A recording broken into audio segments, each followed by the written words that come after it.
I keep getting distracted from the work I'm trying to do in hoping to gain a better understanding of exactly what's going on in Syria and what we're doing there and what Russia's doing there and just exactly who's telling us the truth.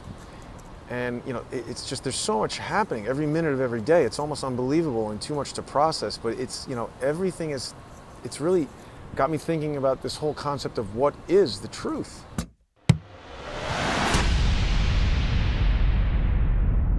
It can be really difficult to know, and one person's version of the truth is different than another person's version of the truth. Now, this attack has dealt a very heavy blow to our efforts to bring peace to Syria, and it raises a profound doubt about whether Russia and the Assad regime can or will live up to the obligations that they agreed to in Geneva. More than once it has been stated that this situation is a direct consequence of the terrible practice of geopolitical engineering and the interference in the internal affairs of sovereign states, attempts to change regimes, including through the use of force. But bull can be pretty easy to sniff out if you know what you're looking for.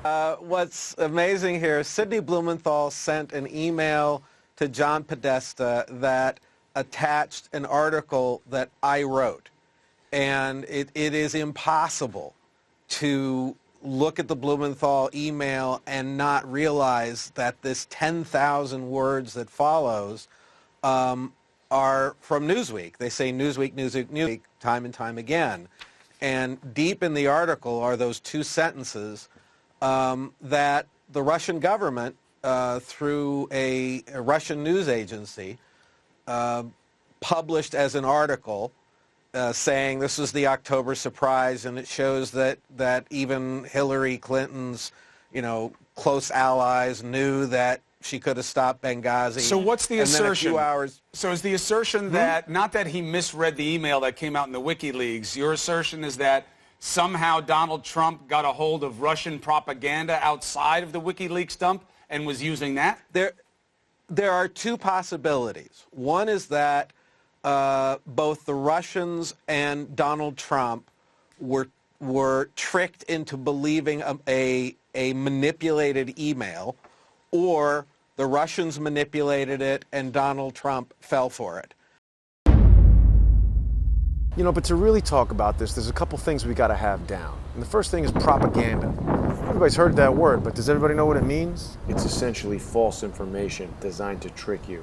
The second word is neocon.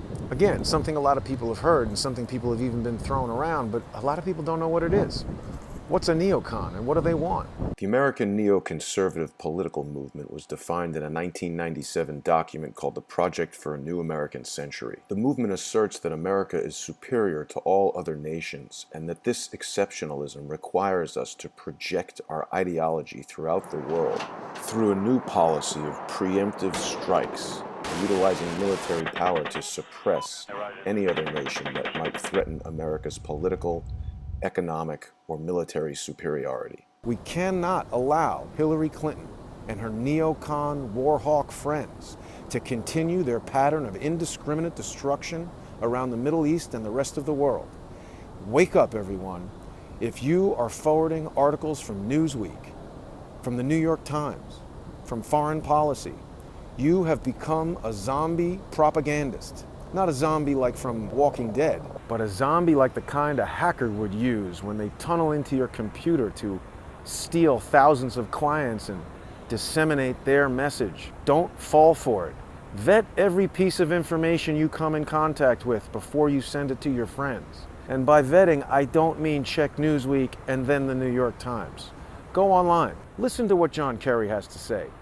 Listen to what's going on at the UN and draw your own conclusions. Who's lying and who's telling the truth?